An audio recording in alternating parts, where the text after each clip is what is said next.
Pourquoi Jésus n'a-t-il pas établi de femmes apôtres? Et pourquoi Paul interdit-il aux femmes d'enseigner dans l'Église? Malgré le fait que plusieurs femmes ont servi Jésus avec fidélité et ont soutenu son ministère, comme Marie de Magdala, Marthe ou encore Jeanne, Jésus n'a jamais établi une femme comme apôtre. Il a choisi 12 hommes, non pas parce que les femmes sont inférieures, mais parce qu'ils respectaient l'ordre spirituel établi par Dieu depuis la création. Ce n'est donc pas une question de culture juive ni de discrimination, mais une réalité divine. De même, dans 1 Timothée 2 verset 12, l'apôtre Paul déclare « Je ne permets pas à la femme d'enseigner ni de prendre autorité sur l'homme, mais elle doit demeurer dans le silence. » Et il en donne la raison. Adam a été formé le premier, puis Ève. Et c'est Ève qui a été séduite, pas Adam. Autrement dit, Dieu a donné à l'homme la responsabilité du gouvernement spirituel, tandis que la femme a reçu d'autres dons pour servir, édifier, prier, prophétiser, mais pas pour enseigner avec autorité dans l'assemblée. Être prophétesse, ce n'est pas être pasteur ni fondatrice d'église.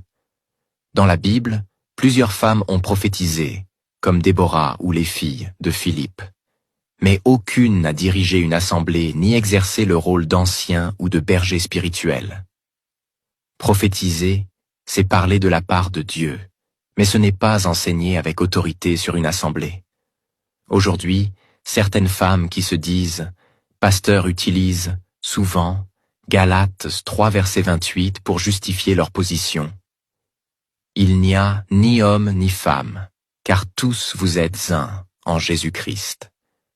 Mais ce verset parle de l'égalité du salut, pas de l'égalité des rôles dans le ministère. Elle cite aussi Déborah, Juge 4.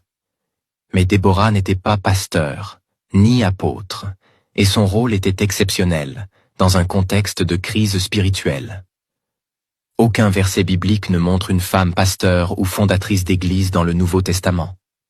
Mais alors, Dieu peut-il appeler une femme à prêcher ou témoigner? Oui, Dieu peut utiliser une femme puissamment pour évangéliser. Exemple, la Samaritaine, en Jean 4. Témoigner, prophétiser, enseigner les enfants ou d'autres femmes, Tite 2, versets 3 à 5. Prier avec puissance, mais pas pour exercer l'autorité pastorale sur une assemblée d'hommes et de femmes, selon les normes bibliques.